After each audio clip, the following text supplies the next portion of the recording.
Let's get this sports podcast party started, all right?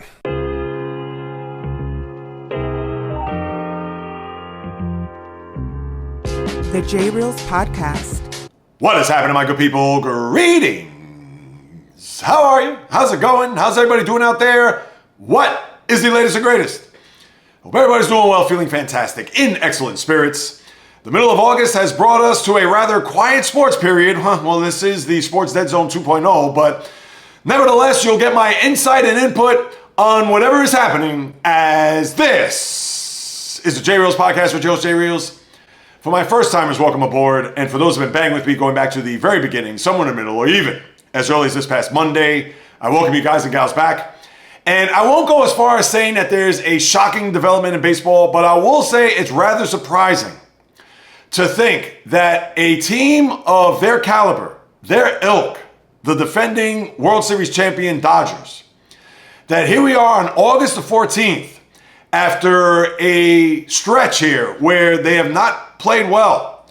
Had their moments, yes, but even with that being said, nobody in their right frame of mind that as of this very second would have thought that the Dodger lead in the NL West would have slipped through their hands, and as of right this very second are looking up in the standings.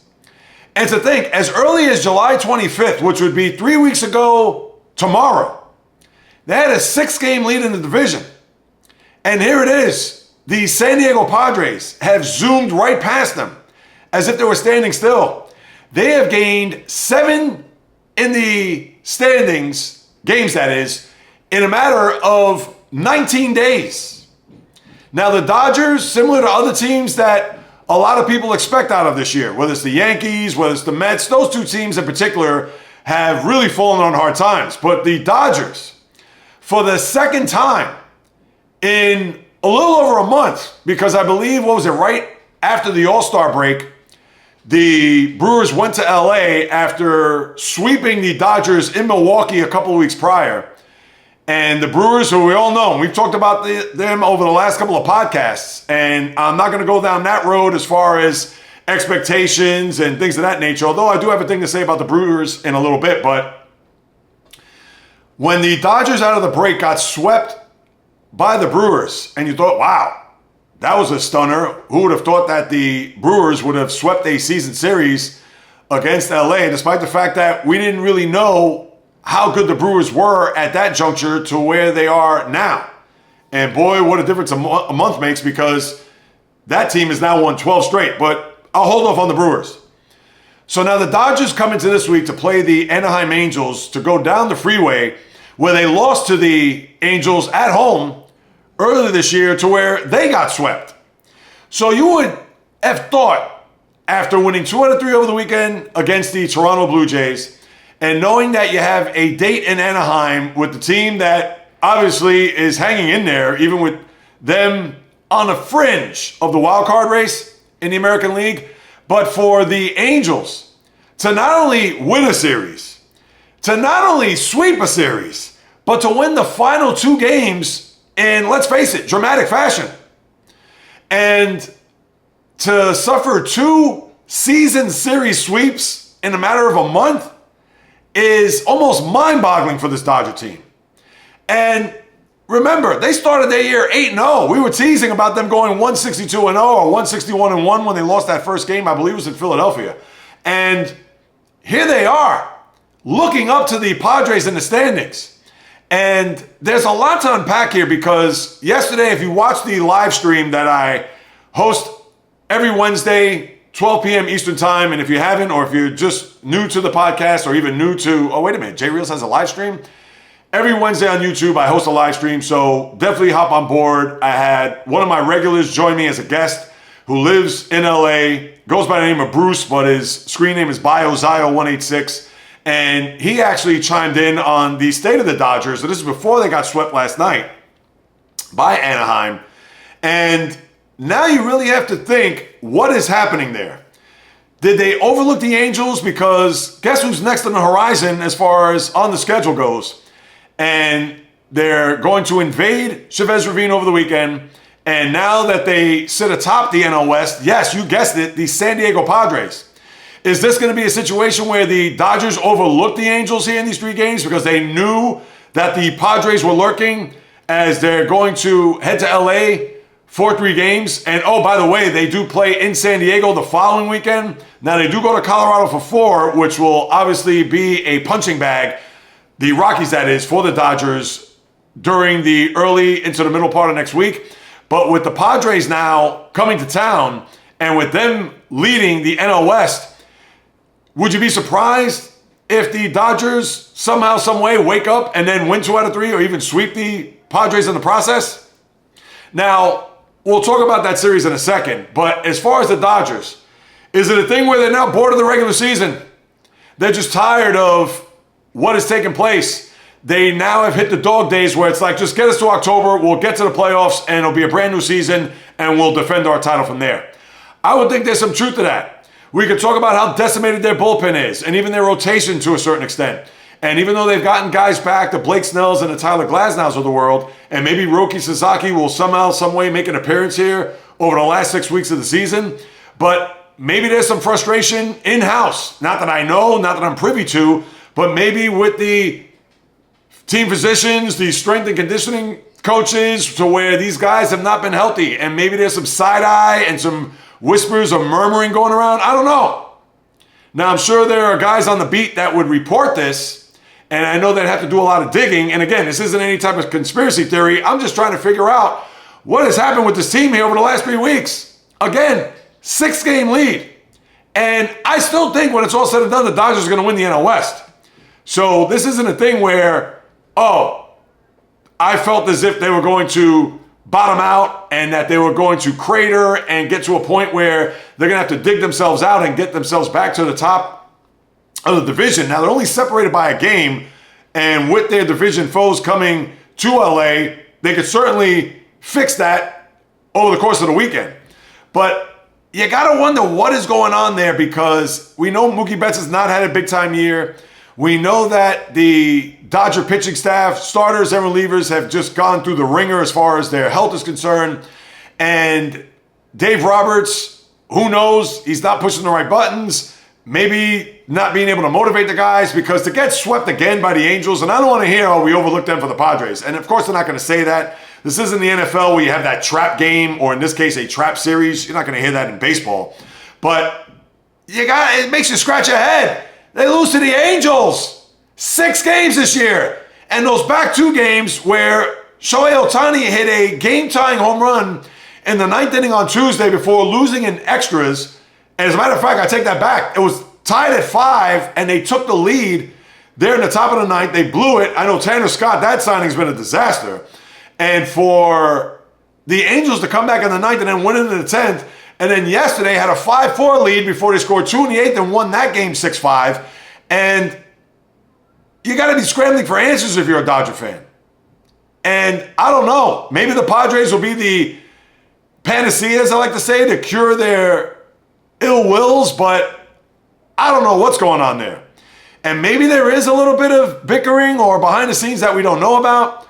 And who knows? Maybe it'll come out later this year. I'm sure that if that happens to, let's say, crop up at this time of the year, then you know the manager, and I'm sure a lot of the players are going to refute that. They're going to say, these people don't know what they're talking about, the outside noise, blah, blah, blah. But who knows? Maybe there's something going on internally that we don't know that has been the cause of this demise here over the last 3 weeks. Because if you're that good, even with that talent, and on top of that, with a majority of them being hurt, they still had a 6-game lead in the division. And how did they just spit it away is mind-boggling. Now, we'll talk on Monday to see what's going to happen here, because this is a series that a lot of people are going to be put on notice. And I get it. You got to be a baseball fan or a diehard in order to really wrap your arms around this. The casual fan, they will not care about Padres-Dodgers in the middle of August. But I got news for you. This series would be telling that even if the Padres, let's say if they win 2 out of 3, but they win in pretty easy fashion. I'm not going to say dominating. I won't go as far as saying that. But let's just say the Padres they won a 6-1 and let's say 5-0 games, and then the Dodgers either avoided a sweep or started the series, or in the middle game of the series eked out a 5-4 win. you're going to think if this Dodger team is something's going on upstairs, or maybe not necessarily in their chest, but there has to be a development or something that's going on that we don't know about. And I understand that maybe a bit of a reach, a bit of a stretch, but how else do you explain them throwing away a 7-game lead over the last, think about it, 19 days? This is the Dodgers, World Series winners, a team that should have been cruising to a division title. And I'm not going to say they're fighting for their playoff lives or their division lives, because they still got the 6 games against the Padres with the Colorado Rockies in between. So before you know it, they may have that 6-game lead by the time we get to next Sunday. And they are 5-2 against the Padres this year. So if you do want to hang your hat on something there, Dodger fans, you have that. But this series this weekend, I don't know. I'm going to take a look at the pitching matchups right now just to get a better feel and understanding of, and again, you can't really forecast how these series are going to go based on the pitching matchups, because you know that they're going to put the hook on these guys in the 5th inning or 6th inning early. It's not as if you're going to see Yoshinobu Yamamoto go 8 innings or a complete game by any stretch. But here are your pitching matchups. Michael King versus Clayton Kershaw tomorrow night, followed by Dylan Cease and Blake Snell. Cease, who's had a bad year statistically, but we know he could strike out a lot of batters. And then Sunday, you have Yu Darvish against Tyler Glasnow. So you have very good pitching matchups over the weekend. And no Yamamoto, I guess, will pitch in Colorado there on Monday. So I am really intrigued as to how this series is going to play out, and I will follow it closely. Monday, I'll have a complete breakdown to see how it goes, if all the games were close, if there were blowouts, if the Padres dominated, if the Dodgers showed who's boss. I'll have a complete breakdown, but I don't know. To me, the easy answer is they're just bored with the regular season. They just want to get to October. And as long as they're in, they have a shot. And there's no way they're not going to make the playoffs, people. I mean, if they don't make the playoffs, then there really needs to be an investigation on whether or not this Dodger team, how they just faltered here over the last 2/3 of the season and not making the playoffs. Now, that would be one of the all-time shocks. And again, there'll probably be books on it this offseason on what had gone on or gone wrong. And really, to do a deep dive on that, I don't think it's going to be necessary, because they will make the playoffs. But boy, you really have to wonder what's going on there with LA here, especially over these last few weeks where they just gagged the division. Granted that there's still 6 weeks to play and 6 more games against their division rivals. So that's number one. Number two, the only thing I'm going to say about the Brewers, and I've talked about it in the last 2 podcasts, they've now won 12 in a row. We know they have the best record, blah, blah, blah. You've heard it all before. But one thing I will say is that if they continue, I'm not going to say on this pace, they're not going to win 20-some-odd games in a row. And I know they're going to eat free hamburgers today, which I'm sure if that was me, I'd pass, not give my coupon or whatever to somebody else. But whether it is by a coupon, I'm sure it goes to every Brewer fan in the Milwaukee area. But with that being said, the one thing that I think of, considering how great they played this year, is let's say they win 101, 102 games. And I don't know what they're on a pace to win this year, but they're going to have the best record in the sport. And the expectations, and more so the pressure that they're going to have going into this postseason, because they haven't flown under the radar. They haven't been laying in the weeds.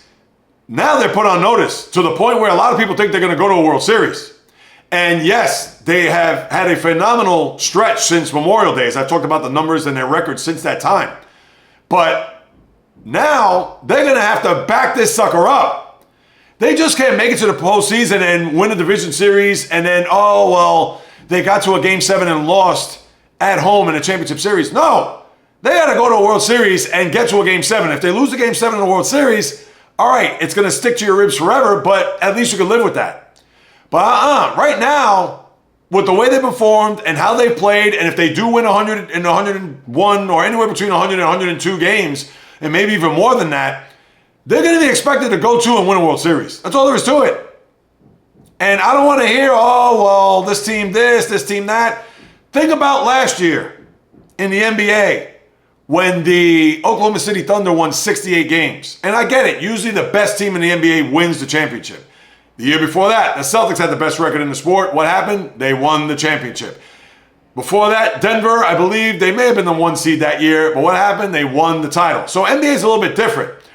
But with OKC being a young team, and after their playoff foibles of a year ago where they lost in the second round to Dallas, and with that 68-14 record, they had to win the title. And they had a Game 7 in their building. If they would have lost, and even without Tyrese Halliburton, they would have looked terrible on them. But they won, so therefore, kudos. But my point is, if you blow the rest of the league as far as record-wise, so let's say even if the Tigers win 94 games and you win 102, you're 8 games better than the Tigers. And if you fall short of a World Series, that is a disaster. So I'm going to say this now, and keep this receipt for October. If the Brewers do end up with the best record and are the only team in the sport that has 100 wins or more, there's going to be pressure. And they may not think about it. They may not feel it. They may, we're going to be fine or whatever. Okay. But when they're down 2-1 in the division series, let's just say against the Dodgers, and that will be in LA, or if they're down in the league championship series, down 2-1, and they're in Philadelphia. Let's see what kind of energy the fan base and that team, how they're going to respond then. And that's all I'll say about that. But with baseball, you don't really have anything else. I know the Mets finally snapped that losing streak the other night, and Pete Alonso hit his 253rd home run, eclipsing Darryl Strawberry's franchise record, and that was a big scene there, as you saw. Now, I understand it's not 400 home runs or 500. It's not a round number. I get it. But Strawberry, who had that record for a long time, and the Met fan knows, they know their history, and to beat that record where Darryl held it for 37 years, obviously it's an achievement. Now, yesterday I didn't watch because I wasn't going to get wrapped up in that. But why did they have a special ceremony prior to the game? Or at least it was announced in a press release there after him breaking the record on Tuesday that they were going to have an on-field ceremony. I mean, seriously? I thought that was unnecessary, and that was a little bit over the top, if you ask me. And I didn't watch a highlight or any of it live. So, and not only that, but you had the rain delay that delayed the game, I believe, by an hour and a half. So, if anything, it was probably quicker than it would have normally been due to the weather. So you have that going on as I have water splashing in my nose. So, congratulations to Alonso. But, yeah, to have the extra ceremony, to me, that's unnecessary. But with that being said, and then the Mets lose last night, they were up 6-0 behind Dave Peterson, and then he walks the ballpark, and then they implode. They give up 9 runs in the 5th inning, I think it was. Because at 6-0, I was kind of off the game. Wife wanted to watch a movie. All right, I'll come back and forth, whatever. And then next thing you know, it's 9-6, and I was like, whoa, what happened? What, did they get a touchdown and a safety? What's it called? The Atlanta Braves or the Falcons in this case. What, did they get a touchdown, missed extra point, and a field goal? I couldn't believe what I saw there. And then I had to go back and watch, and then they gave up 11 unanswered in the process to the point where they lose 11-6. So now, to me, it's a big game for the Mets. They got to get 2 out of 3. The Braves are awful. I understand that the Braves, they play the Mets well over the years, and that was in the 4th inning. I said 5th inning. So that is a big game for them tonight because they want to go win a series. They haven't won a series in forever. So if they could do that, please, Metropolitans, can you do your fans a favor and win a series against this awful, dreadful Brave team? So you have that going on. But baseball, other than that, you don't really have much. I know Hunter Green, big boost for the Reds as they try to catch the Mets in the NL wild card. In his first start in over 2 months with a groin injury, all he did was throw 6 scoreless innings against the Phillies in a 8-0 shutout. So Phillies didn't do the Mets any favors as they gained a game on the Mets there last night in the wild card. So you got that going on. But other than that, there's nothing much on and popping there in baseball. I know the Minnesota Twins, for my guy, Head Style in Minneapolis, I'm sure he wasn't happy to know that the Twins are not going to be for sale, that Joe Pollard, who's owned the team for 40-plus years, he's going to search for new investors as he'll continue to be the principal owner, which I'm sure, to the chagrin of he and many Twins fans in the Twin Cities. So my condolences there, and we'll talk about some owners in other sports in a couple of segments from now. But baseball, Standings are pretty much still the same. There isn't anything to kind of rehash other than what we've seen in the NL West. I know as far as the AL West goes, we know the Astros and Mariners were a half game back on Monday, and currently they're just a game back of the Astros in the AL West. That is your only true race. Things are status quo in the AL East, where Toronto, Red Sox, and Yankees are pretty much the same as it was on Monday. Same for Tigers and Guardians, although 5 in a loss, but 6.5 back are the Guardians in the AL Central. Brewers, they had the division pretty much in a lock, 7 games over the Cubs, and the Phillies, a 5-game lead over the Mets there in the NL East. And as far as the wild card goes, American League, Seattle, Boston, Yankees. Yankees are a game behind the Red Sox, and they play them next weekend, I believe. If I'm not mistaken, maybe the weekend after. I'll take a look. Yankees will be in St. Louis over the weekend after a day off today. And maybe no Paul Goldschmidt is. He has a knee injury that he's nursing. He could go on the IL. So we all know he's a longtime Diamondback, but he did play with the Cardinals the last 6 years. So his return back to St. Louis may be one that he's out of the lineup. So we'll have to wait and see on that. But the Yankees currently tied in the loss with the Guardians, although the Guardians are a game back, but they have a 2-game-in-hand deficit where the Yankees are 64-57, the Guardians are 62-57.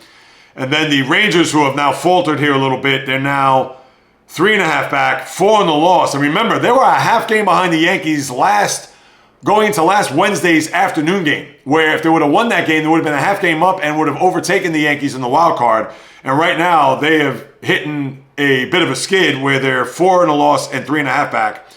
Then you have the Royals, a game under 500, but 4 back of the Yankees. And then the Angels, even with their sweep, now they're 3 under 500, which you'd like to see them at 500, but they're 5 back. And I won't even get into the Rays, but I'll give the Angels their respect based on what they did here in the early part of this week.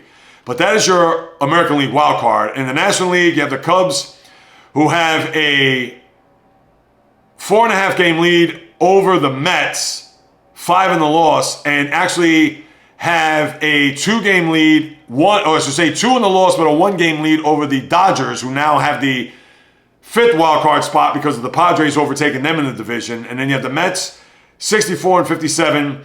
The Reds are now 2 in the loss, but 1 game behind the Mets as they're tied in the win column. But because the Reds have 2 more losses and the Mets have 2 games in hand, that is the big number there in the wild card race. And then you have the Cardinals, who are 5 back in the loss, but 4 games behind. Then you have Arizona, the Giants, and then the Marlins, who are 5.5 and 6 back, but those teams are 3 under 500 and 4 respectively. That being Arizona, San Francisco 3 under, and Miami 4 under 500. So that's what you have there with the wild card scenario as we pivot and move on to the NFL as I put on the helmet and shoulder pads. As far as the NFL, the only news of note here are the quarterbacks. You have Jordan Love, who had to go through a procedure on his throwing hand, his right thumb. Should be ready for week 1, so he shouldn't miss any time. Obviously, he's not going to play in the final 2 games of the preseason. No shock there. But for Love, obviously, he needs to have a better year against bigger opponents. If you recall, last year they lost I believe they lost 6 games total. They were 12-5 in the regular season, and they lost in the wild card round to the Eagles. But out of their 6 losses last year, they were all the 3 teams. 2 to the Eagles, 2 to the Vikings, and 2 to the Lions. So if they really want to take a step up in class, Jordan Love is going to have to play better against those big teams. And obviously, he'll be on the mend, and he'll likely be ready for week 1. Then you have Matthew Stafford is back. You're not going to see him throughout this preseason, but that's one to keep in mind because if he takes a shot or gets hit or gets punished one game here in the early going, who knows his sustainability throughout the course of a 17-game season. And Stafford, he is not a spring chicken. What is he, 36, 37 years of age? And if the Rams are looking to try to get back to a position where they can win a division and maybe get to, as close as they were last year, a divisional round where they were on the doorstep of beating the Eagles, where they had a 1st and goal, they may have had a 1st and goal, or maybe they were inside the 20 for sure, that I know, before they faltered there and the Eagles took over on downs. in that divisional playoff game. So Stafford, that's a guy to keep an eye on. Although he won't play, but a back, it's not a leg, an ankle, which is bad enough. But when you have a back issue and you're approaching your late 30s, not a good combination. So you only hope that your offensive lineman will keep you upright for the most part throughout the early going and certainly throughout the season overall. And then you have Shedeur Sanders, who I talked about there on Monday, has an oblique issue. He did that while throwing. And chances are he's probably not going to play. Certainly not going to practice. I don't know if he's going to play in the next preseason game, which I believe is against the Eagles. And for him, I don't know if he's going to get any burn in that game. I'm sure you're going to see a lot of Dillon Gabriel.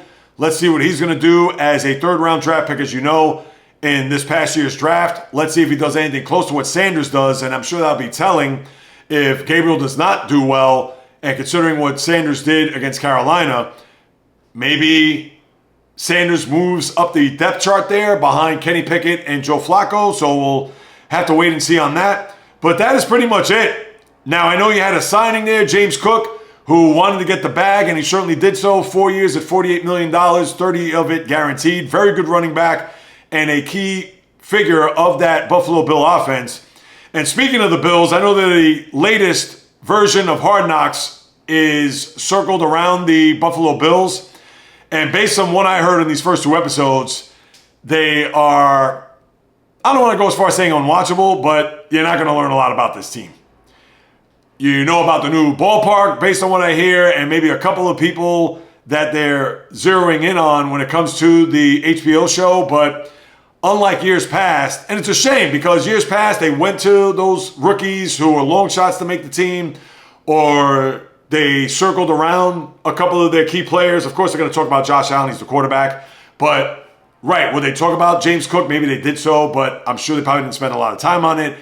But the Hard Knock show, it's more, they try to entertain. It's not a thing where they're going to go deep into the storylines as far as players that are trying to make the team or players that come from another team that now looking to see if they could try to push them over the top to get to a Super Bowl, which the Bills have certainly have been in their elusive chase to try to get to a Super Bowl and win one for the first time in their franchise's history. We know about the 4 straight Super Bowls in the 90s.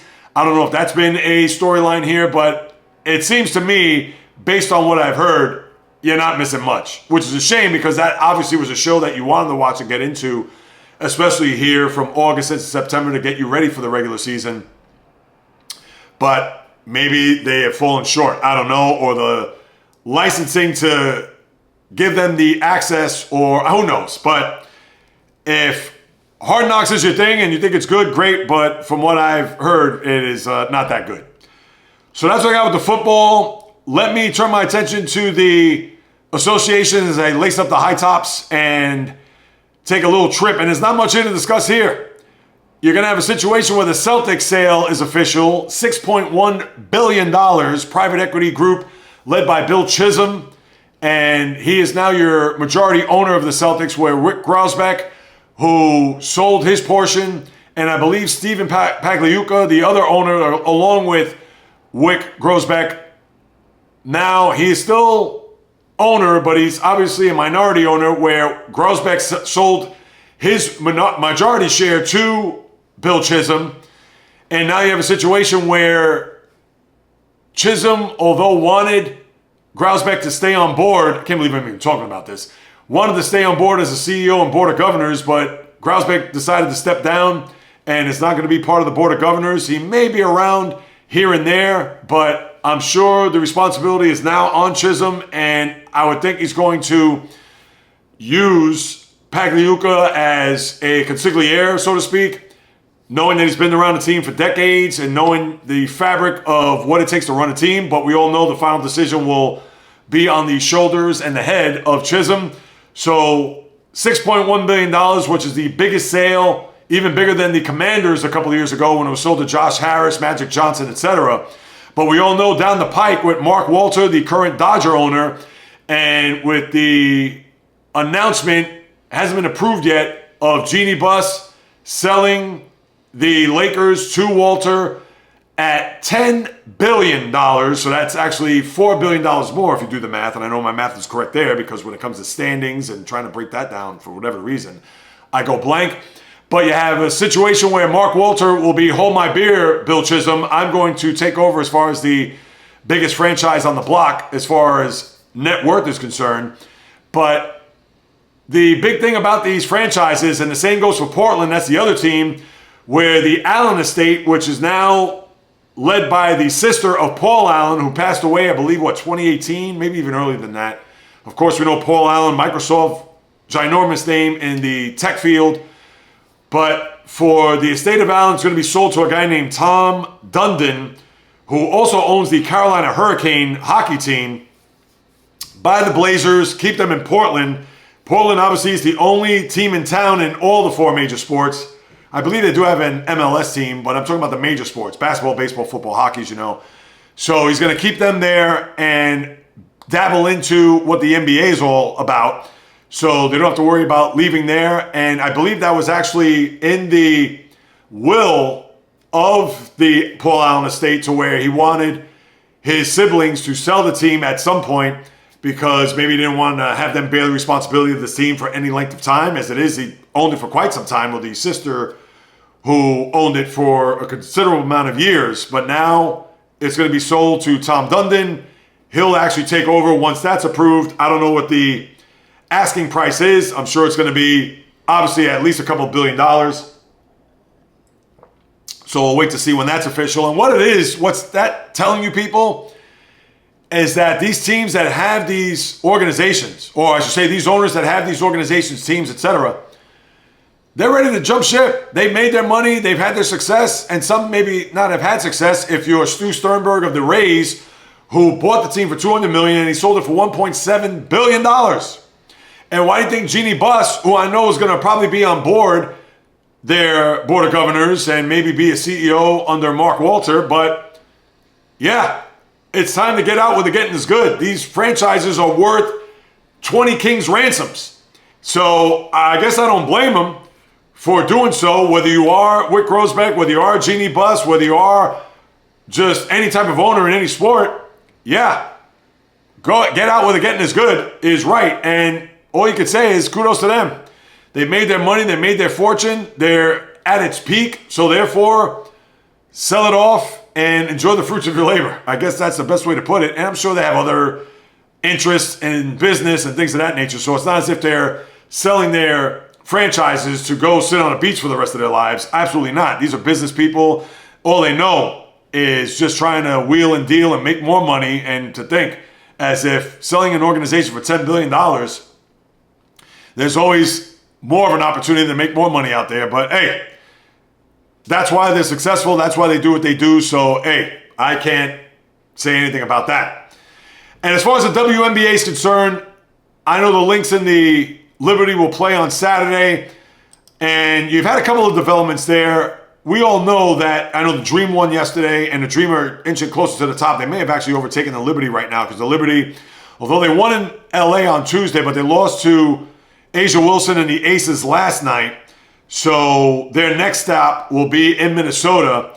So who knows if there's going to be a little lag there for them, considering they've already played 2 games on this trip, and the Dream have overtaken the Liberty now. They have a half-game lead, 21-11 to the Liberty's 21-12. And I think that'd be a big game for the Liberty. They've lost 2 games to the Lynx as it is. And the game is in Minnesota, where the next game after that will be Tuesday at the Barclays Center. But even if they lose in Minnesota and win at the Barclays Center, you're still going to think, oh, Minnesota. So to me, this is an important game for the Liberty to win, because at least if they do that, they'll salvage the road trip, A, and then B, they'll be able to come home and try to split the season series and maybe even put a little seed of doubt into the Lynx on whether or not, if they meet again down the road, that the Liberty will be up for the challenge. Whereas if they were able to win 3 out of 4, or even, dare I say, sweep them, now you never know if they do happen to meet up in another WNBA final, who knows what could happen. But considering 0-4, if that were to be the case, the Liberty against them, then who knows? Maybe they'll think that they're already defeated, knowing that they weren't able to beat them this year, as opposed to winning 1 game or even gaining a split. And that's why I think this game on Saturday is important. I believe it's on local TV again on CBS. So for those who are interested or home, it's going to be beautiful in the Northeast. 85 degrees and sunny. So I'm sure the last thing you're thinking of is WNBA basketball. But besides that, as far as the W is concerned, let me see, is there anything else to discuss? Yeah, you had that fracas between the sun and the sky yesterday with 3 ejections.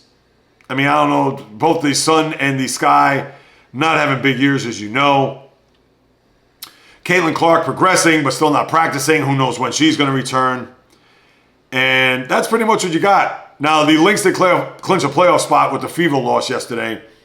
And no surprise there. They're going to clinch anyway. They have the best record in the sport. So we'll see how this plays out as we get into the weekend between the Liberty and Lynx. And, of course, keep you up to date on what's happening there. Nothing going on in the NHL. Nothing is actually, it's been rather quiet in the National Hockey League. Nothing really to address or unpack there. So, people, lastly, I'm going to get to this UFC fight. Saturday night, UFC 319. It's a middleweight title between Dricus Duplessis and Khamzat Chimaev. I hope I'm pronouncing that correctly. Now, Chimaev is 14-0. I guess a guy that may be on the come up. If you're a big-time MMA UFC guy, maybe it's someone who is moving up in the rankings. That I do not know. But I do know Duplessis, a guy who has only fought once since last August. And it's almost to the day when he last fought Israel Adesanya. And he did win. He actually defending his middleweight championship. And in February, had beaten Sean Strickland. And in fact, in his last 3 fights, 2 of the 3 were against Strickland, in which he won. I believe one was unanimous, and the other, I believe, was a split. Let me see if I can pull that up quickly. But Duplessis is a guy that has defended his championship here over the last 3 bouts and has fared well. But the one thing that I would worry about with Duplessis is that he's only had the 1 fight in almost a year. Now, I understand. Maybe there's a reason for that. I couldn't tell you off the top of my head. But Duplessis, who beat Strickland in a unanimous decision back in February, and then won by submission against Adesanya, and I remember that bout vaguely, last August. That would be on the 18th, so it's almost to the day. And then prior to that, he had beaten Strickland in a split decision, but that was January of 2024. So to think, in a year and a half, even over that by now, he's only fought 3 times. And I get it. UFC fighters aren't going to fight every other month. But with the long time off, considering that his last fight was over 6 months ago, that's Duplessis I'm referring to. And granted that he won the title against Strickland dating back to January, beaten Adesanya to defend his title, and then beaten Strickland again unanimously to keep his title in a second title defense. I wonder whether or not, he should be refreshed. He should be ready to go. And let me see when last. Let me check this real quick. When did Khamzat fight last? Not to say that's going to be a determining factor or even a telling factor for that matter. But when you're off that long and now you get back in the ring, now his last fight was October, where he beat Robert Whittaker. And then prior to that, he fought over a year, October 21st, 2023, and his next fight was October 26th of last year. So guess what? Both of these guys are going to be refreshed. Both of these guys are going to probably be raring to go. But based on that alone, and that's not to say because Duplessis fought in February that, he fought 6 months ago, so he has the upper hand. I'm not going to go as far as saying that, but I would think Duplessis is going to do whatever it takes to defend his title. And this is actually going to be in Chicago at the United Center. So I'll keep an eye on that. We'll see if Duplessis will defend and win his championship. This will be his 3rd go-around. As I mentioned, he beat Strickland, then he beat Adesanya and Strickland back-to-back. So now he's going for his 3rd defense as the major main event there on Saturday. I couldn't tell you the undercard. As you know, UFC, I'm trying to gain some traction and wrap my arms around a little bit more. So I'm giving you the title bout. But I would think du Plessis should be successful. I've never seen Chimaev fight. I couldn't even tell you what he's done here. He's 14-0. He's undefeated. And he did beat Whitaker, who also du Plessis had beaten along the way. So all I'll say is, I'll watch Saturday night. I'll see how it unfolds. Now, I'm actually going to a wedding, so I hope to be back in time to watch this fight. I'm sure it's not going to take place until after 11:30, so I may have enough time to watch it. But if anything, I'll be in tune to that, and we'll recap it there on Monday. And that'll do it, my good people. Yes, a very slow sports period here, as that's all I got. A lot of baseball, sprinkling some NFL, some NBA, UFC, as well as the WNBA. And that's what I have. So hopefully I have more for you on Monday. Obviously, what's happening with the Dodgers and Padres will be the highlight. The UFC, whatever happens in the NFL over the weekend with some injuries, NBA, NHL, I got you covered here. So thank you so much for stopping by, carving out precious time out of your day to listen to what it is I have to say about what goes on in the toy department of Life Called Sports. And if you haven't done so, as I implore you to do each and every time, people, please subscribe, rate, review, throw me a few likes, write me a review. I would sincerely appreciate it. The YouTube channel at JAYREELZ. I'm inching closer to 700 subscribers, so if you could take a screenshot, share with your family, friends, foes, frenemies who like sports, love sports, the diehards, the kooks, the casuals, doesn't matter. And even if you like lifestyle content, I have some of that on there too. So please, if you could tag me on your socials to Instagram, TikTok, Facebook, the JAYREELZ Podcast, or on Instagram, just JAYREELZ. Twitter, JAYREELZ1, just the number. And if you want to hit me up with a question, comment, or suggestion, you can do so at the following, the JAYREELZ Podcast at gmail.com. I'll be more than happy to follow up with you guys and gals, because whether you do or do not know, this is what I love to do, people. I've been doing this now for over 18 months with all the love, blood, sweat, tears, passion, everything. And your boy needs to start generating some income, so that's where I need your participation to spread the word. If you could do that one more time, I thank you twice more than once, because as long as I sit in front of this camera and microphone, I will deliver and continue to do so to bring nothing but passion, fire, energy, fury with my thoughts, opinions, critiques, praise, analysis, feelings on anything and everything that happens on the world of the diamond, ice, gridiron, hardwood, golf course, racetrack, tennis court, boxing ring, octagon, you name it. From my lips to your ears, from my heart to your soul, from where I am to wherever you are, the JAYREELZ Podcast always comes correct, direct, and in full effect. From the South Bronx to South Beach to South Central to South Pacific and all points beyond. Peace, love, and God bless everybody. And until next time on the JAYREELZ Podcast, on the flip, baby.